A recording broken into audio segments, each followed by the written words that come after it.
Sun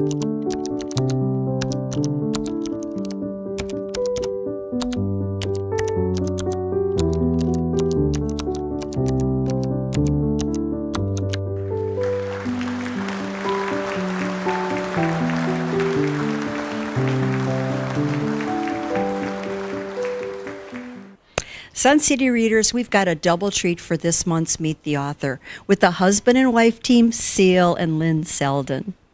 Cele, as part of a writing team, how do you bring out the best of work with each other? It ain't easy.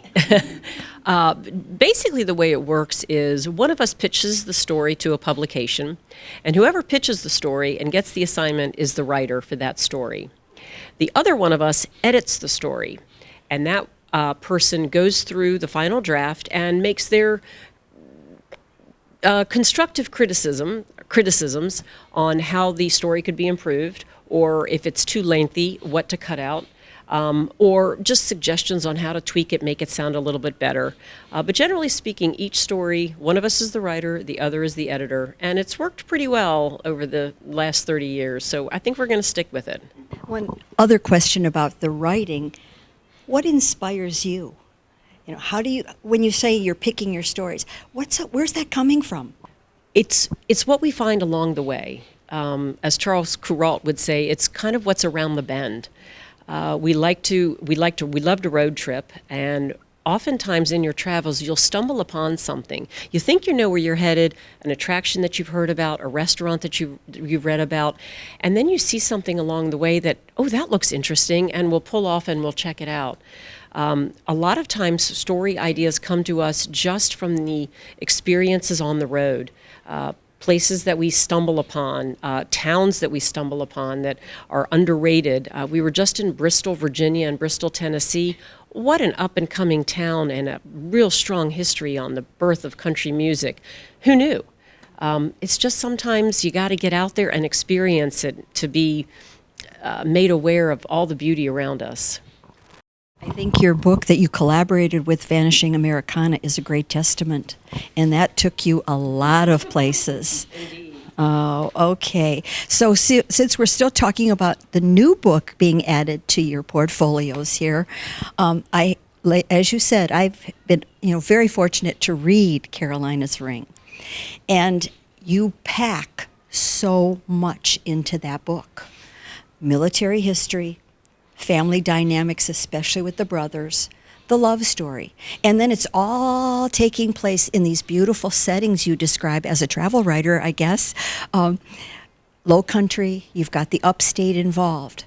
So my question then is, as a writer, your end goal, finish the story. So of those elements, which is the one that's most compelling to you, that just drives you to finish and wrap it all up? And which is the one that challenges you? That's really interesting. I've never had it really phrased that way, and it's fun to attack that and think about it. For me, probably the biggest thing was tying the bow and the knot for Carolina, her story, and how was that happening and how is it coming down. Probably the most difficult thing for me, without giving too much away, was dealing with the death of a serviceman. Having to research to make it realistic, how does someone who is killed overseas, how does he or she make their way back to the United States? And so I had done some work in Germany when I was stationed there that involved how service members make their way home after they've been killed in action, and how they are honored and how they're never left alone the entire way back home. So, before we let you get into your presentation, we hope there's a third visit here to Sun City. What might we expect? What are some projects that you're working on that you won't give away too much, but you could let us know is coming? Sure. Well, we certainly hope to be invited back a third time. We love coming here. You're always such a great audience. We are working on a couple of projects. We've taken on a bit of a challenge from the Pat Conroy family to entertain the possibility of a book entitled Travels with Conroy, which would be about his travels over his lifetime. He spent a lot of time in San Francisco, Atlanta. He wrote some of his novels in Paris and in Rome. And we hope to be able to let readers read a little bit more about his experience in those cities. We're hoping for that maybe in 2025. Georgia's Ring is obviously on the docket. Lynn's taking a break on a novel for a while and getting back to more of the travel, but hopefully by 2030 on that. And there's a slight possibility that we might be looking at a 100 Things to Do in the Low Country Before You Die, which would be all kinds of great places, things to do, places to eat between Charleston and Savannah. So stay tuned for that one. Well, thank you for your time. We're eager to hear your presentation because you'll give us the variety of everything that you've already sort of summed up for us in this sit down. Thank you. My name is Cele Seldon, and this is my husband, Lynn, and I know I've surprised all of you already because I bet you thought I was Lynn. First of all, thank you so much to Denise and to Georgia for having us back again. This is our third visit to Sun City. We love coming here and love meeting the residents and telling you all about ourselves. What we're going to do is do just that. We're going to spend a few minutes telling you who we are and what we do and how we got into travel journalism. And then we're going to talk about who we write for and what we write about. And then we'll move into our travel books and then into Lynn's novels. And we'll talk a little bit about our relationship with Pat Conroy. Basically, I'm Lynn. I'm a Virginia native. Grew up in Winchester, Virginia, in the Shenandoah Valley. Great town to grow up in. We get back there pretty often. My father was city manager there for 35 years, so we really have a love for the Shenandoah Valley. And we'll talk a little bit more about that in a bit. While I was growing up there, my oldest brother, Greg, went to college at the Virginia Military Institute, just down the valley in Lexington. And I was, I guess, 8 years younger, and so when he was a cadet there, I went there as a little squirt and fell in love with VMI and what it stood for. And my brother had a great experience there and education, and so I ended up going there 8 years later. I graduated from VMI in 1983, and while I was there, I wrote for the cadet newspaper. It's one of the oldest college newspapers in the country. And started my writing there, writing about things at VMI and some things in Lexington. After VMI, at the time when you graduated from schools like VMI, you had anywhere from a 3 to a 6 year, possibly 7 year commitment, which I was honored to serve in the Army. I was fortunate enough to be almost immediately stationed in Europe, in Northern Europe, between Belgium, Germany, and Holland, right on the border there, where international forces are. And while I was stationed there, we got the newspaper every morning called Stars and Stripes. And I noticed that they didn't run many travel stories. And I thought, well, you know, I'm traveling a lot for the Army, and then on my own, we could jump on flights. There was a daily flight to Greece from where we were stationed, and you could easily jump on flights when they had space. So I sat down and I wrote a story about Crete, which is where the Air Force Base was there, and typed it up on an IBM Selectric typewriter and used whiteout for the corrections and sent it off to them. And about 2 weeks later, I got a check in the mail for $50. And like, they'll pay me to write about travel. And they still pay $50 at Stars and Stripes. But that's what sort of got me started with travel writing. This was in the mid-'80s when I was stationed in Europe. When I came back to the States, that basically started my career as a freelance travel journalist, which I didn't even know what that was at the time. But now it's been going on 40 years. I went to James Madison University, also in the Valley, not terribly far from Lexington. Lynn and I kind of were dancing around each other most of our lives.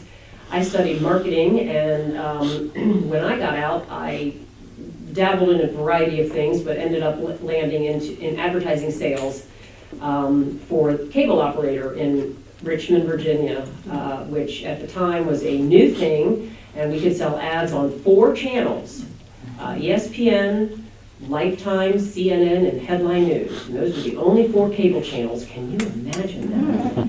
It tells you how old I am. When I met Lynn, he was jetting off to all of these fabulous places, and I was putting on my suit and packing up my briefcase and going into the office. And I finally decided, well, there's just something wrong with this picture. And we devised a plan that I would leave, by the time I left the corporate world, I was actually working for AT&T.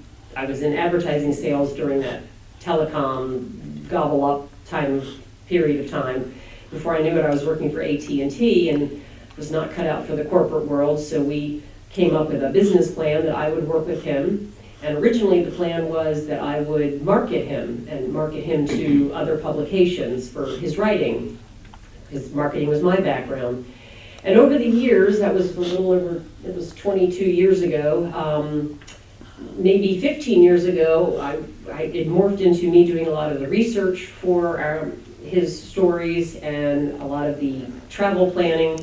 And one day I said, I'm doing all this research for the story. Why don't I maybe just try to write this story this time? Let's see how that goes.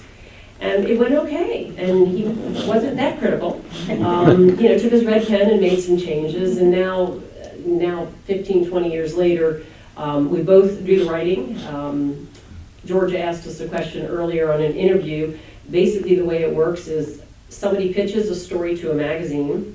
Whoever pitches the story writes it, and the other one edits that story. So it's a nice collaboration. We don't have to step on each other's toes, both trying to write it. And now and we haven't killed each other after working with each other and living with each other 24/7 in 22 years, so I guess it's working okay. So it takes us through early 2010 or 11, and then our lives took a turn that we really didn't see coming. This was the time when Pat Conroy's book about Charleston South Abroad came out, and a friend of ours in tourism called me one evening and said, I know you love Pat's work, but I know you've never met him. Would you like to? He's in town tomorrow to do a book signing at Blue Bicycle Books. It turned out to be one of the most legendary book signings that he ever did, which is saying something. But the lines were 3-4 blocks up King, and he signed for 8 hours without getting up. So that I met him the next day. I came down, I called his hotel room, spoke to his wife, who has since become a great friend, and she said he can meet you at 10 o'clock tomorrow morning in the lobby for a cup of coffee. And I said, well, has a VMI grad ever taken him to lunch? And she holds the phone and she goes, she comes back on and she's like, he would love that. And so I went to the hotel. We walked to a restaurant in Charleston called Slightly North of Broad. Snob is what a lot of people call it. And ended up having a 2-hour lunch where at the end of it, I expected to, ask Pat all these questions. I had stuff written down. He knew more about me at the end of that lunch than I did about him. He was that way. He was always inquisitive. He was always, you'll see I have a button for the Pat Conroy Literary Center. He was always, tell me a story. And he would draw you out that way. We went back to the hotel. I think it was the Francis Marion? No, it was the Mills House. And ended up sitting in the coffee shop there for another 3 hours. Steele was getting worried, but the man was just unbelievable to talk to. During that time in the hotel, he said, I spent some time on your website, my wife and I did, and I noticed that you write all nonfiction, but I really think you should consider writing a novel. And I really think you should write a novel about where you went to school, VMI, like I did for the Citadel, called The Lords of Discipline. And I'm like, well, Pat, I'm not going to write a novel like The Lords of Discipline because you basically were disinvited from the Citadel for about 25 years after the book came out. And he's like, no, that's a good point. So I didn't think much about it, but the next night at 11:30, the phone rings, and it's Pat. At night. At night. He's like, Seldon, how's the novel going? Pat, you just gave me the idea. So for 2 years, he would pester me with these late night calls. He became famous for them, not just with me, but with a lot of other writers and Barbara Streisand, he would call it midnight. It's just an unbelievable thing. So eventually, after all these calls and a lot of writing and a lot of blood, sweat, and tears, and Pat reading it several times and improving it greatly, this book came out called Virginia's Ring, and it's about a coming-of-age story about VMI, which was Pat's original idea. Funny story about the title, it was originally called something else. Freshmen at VMI are called rats. And so it was a story about wearing the VMI ring and being a rat. And so the original title was Of Rats and Rings. And Pat was like, that is the stupidest title. No one should have a book title with a rodent in it. I go, Pat, how about, Of Mice and Men? Yeah. That's like, you're no Steinbeck. He had that way about him. When we got to Beaufort, we got a call one day from a guy at a company called Reedy Press, and it's a publishing house out of St. Louis. And he introduced us to his collection of books called 100 Things to Do in whatever city before you die. And he was looking for somebody to write 100 Things to Do in Charleston before you die. And he'd reached out to the Convention and Visitors Bureau folks in Charleston and asked if they knew of a writer that might be appropriate for this book. And she said, well, I've got actually better than that, I'll give you two, the Seldons. They've written extensively about Charleston, they know it well, they might be perfect. So he pitched us on the story, on the concept, and in 2018, we came out with 100 Things to Do in Charleston Before You Die, which was so much fun to research. We actually rented a place in Charleston because we were homeless, and spent 2 weeks living like a tourist. And we did all the things that you do as a tourist, crunched into 2 weeks. We went out to every dinner, every lunch, we did every attraction to really be able to pull this book together. We reached out to all kinds of colleagues and friends saying, okay, what's your go-to in Charleston? Where do you take guests when they come? What's your favorite, whatever. It's a real easy, short, 100 pages of things to do. Restaurants, it's broken down. Am I jumping in your space here? Probably. Okay. I'll let him tell you the rest. So that book came out in the first edition came out in 2018, and it became the publisher's bestseller in the whole series, which at the time I think they were up to 60 books. That includes their book on New York, San Francisco. Charleston had become by then a real tourism and visitor darling. Tell them how we created some of the ideas that came along from friends. Oh, well, so the friends gave us all these different ideas, like favorite she crab soup. It's 82 Queen, by the way. And that kind of thing. But some of the things were like crazy. A couple were literally illegal. And one could have gotten you killed. We didn't include those, don't worry. But a friend recommended this bar that we had never heard of called the Recovery Room. And it was in a part of Charleston. There was a reason we hadn't heard of it at the time. But she said that they sold more cans of Pabst Blue Ribbon beer than anywhere in the world. And so I called the restaurant or the bar, and he's like, yep, it's true. And it's been that way for like 15 years. And he goes, here's the number of my distributor in Milwaukee. You can call them and verify it. And so that made the book because it was just sort of fun. And it's been neat because they've gotten a lot of business from people who would not have crossed the threshold of that place if they hadn't read about it in the book and thought it was okay. She was alluding to the categories. So the format of these books, they're all the same. They have 5 categories: food and drink, music and entertainment, sports and recreation, culture and history, and shopping and fashion. They're all the same, but as authors, you get to choose how many are in each category. As foodies, the first 30 entries in the Charleston book were about restaurants, where to find she crab soup, where to get oysters, on and on. Charleston is a restaurant destination in its own right, so we could have easily written all 100 entries just on food.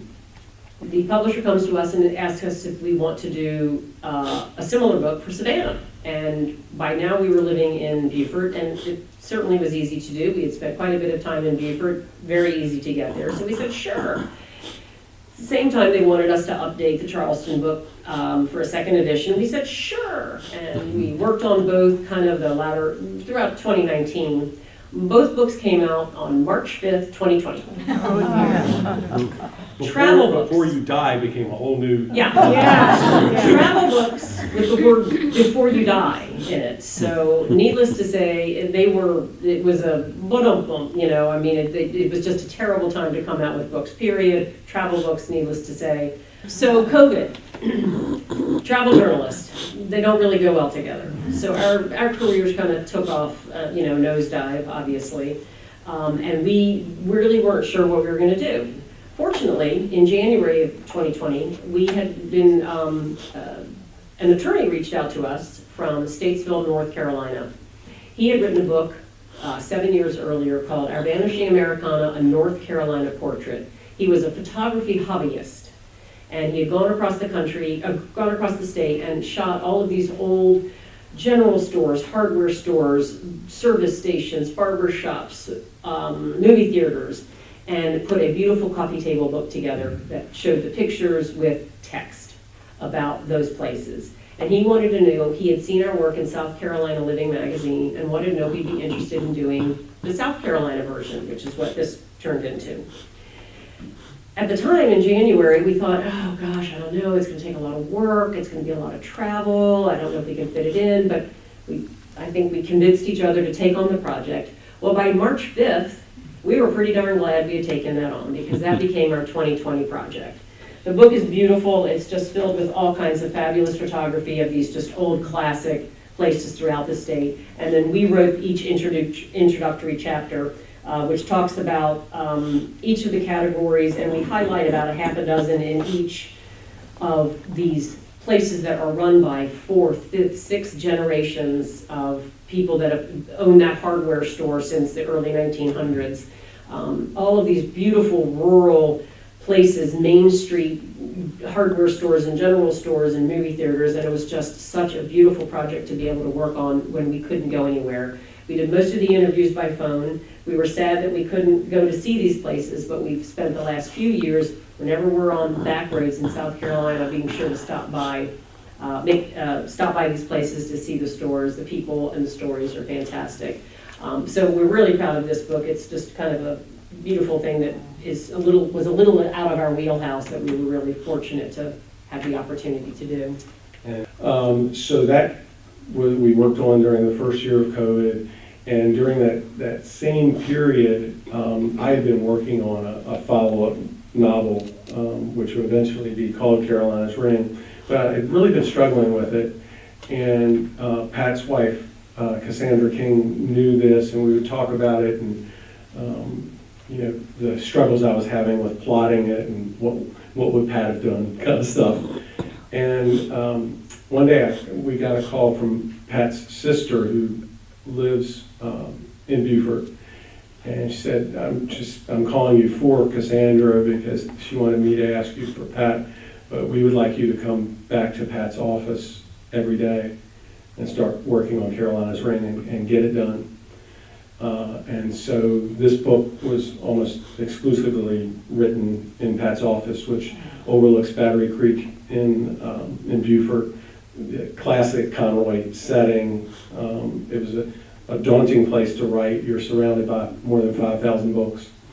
But it was great for procrastination because I could just get up and pull down a first edition of Hemingway or whatever. But so that novel came out just earlier this year, and it was all because of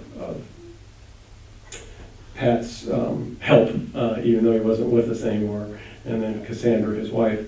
And appropriately enough, we did the launch party at the Pat Conroy Literary Center, which I mentioned, and it was just a magical, magical evening overlooking the Beaufort River. If you haven't been to the center, it's amazing. It's open Thursday to Sunday from noon to 5, noon to 4.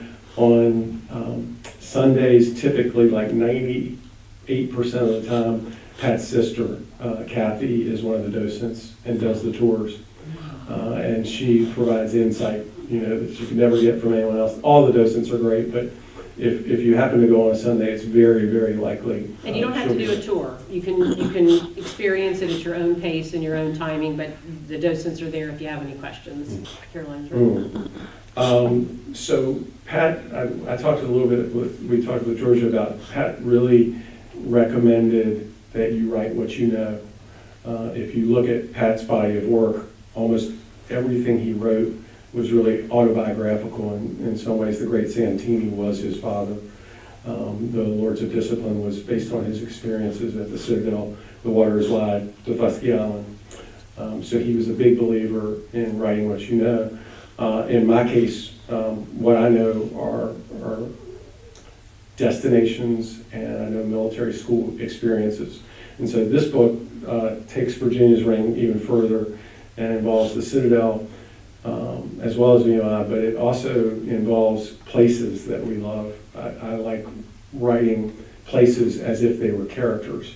A lot of people ask, and when this book was launched, is it a sequel? And do you have to read Virginia's Ring first? And you really don't. I very intentionally didn't do that. Some of the characters show up in Caroline's Ring that were sort of beloved characters in Virginia's Ring, including a character named Virginia.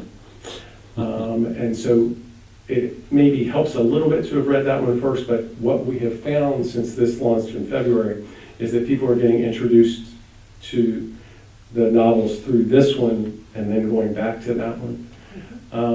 The third one will be called George's Ring. I'm not real, see a theme going on? I'm not real creative on the titles, but it works. Pat was all about creating this brand. And graduates of the Citadel and VMI are really proud of our class rings, and so we always joked about this ring brand. About 2 years ago, Pat's family, he has three brothers that are still alive, and a sister, and two sisters, one who he wrote about a lot in one of his books and who now doesn't really speak to Pat beyond the grave. But they approached us about doing a book about Pat's travels. They thought us as travel writers and with Pat's mentorship, he was an inveterate traveler and kept records of everything. They're all in Columbia at the University of South Carolina's archives. Paris, Rome, The Lords of Discipline was mostly written in Paris. 2 books were written in Rome. San Francisco, which his book South Abroad has a lot taking place in San Francisco. He loved Atlanta, lived there off and on for almost 8 years. And so this book, which now is called An Appetite for Life, Travels with Conroy, basically chapter by chapter starts with Beaufort and goes from there to Savannah, to Charleston, to Atlanta, to San Francisco, New York, where his longtime publisher lived, an editor, and then on to Paris and Rome. So that's a travel book. We hope to have that out pretty quickly. It depends on who publishes it. We're hoping it will be the University of South Carolina Press.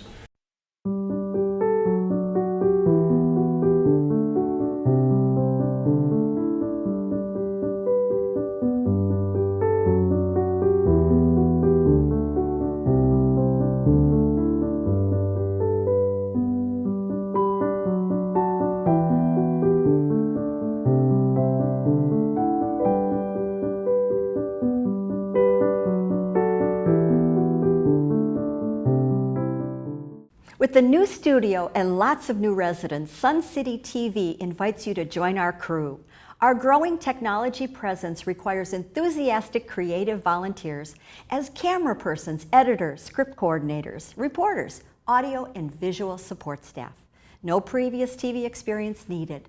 Many of the volunteer positions require about 1 hour a week. Email us at suncitytvhh@gmail.com to learn more.